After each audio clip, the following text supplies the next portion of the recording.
வரப்போகிற பாடலோட முதல் வரி என்னன்னு கண்டுபிடிச்சி எனக்கு கமெண்ட் பண்ணுங்கள் பார்ப்போம். இந்த வீடியோ பிடிச்சதுன்னா லைக் பண்ணுங்கள், ஷேர் பண்ணுங்கள், சப்ஸ்கிரைப் பண்ணுங்கள். தேங்க்யூ.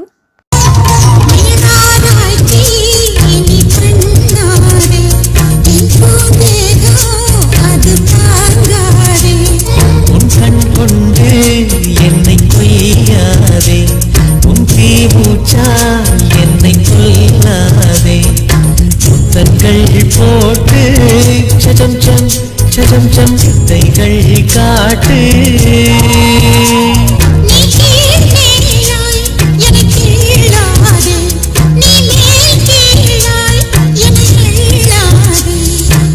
பெண்ணே நீ பெண்ணல்ல, அட்சய பாத்திரம், பெண் என்ற கோப்பைக்குள் நான் இருந்தேன்.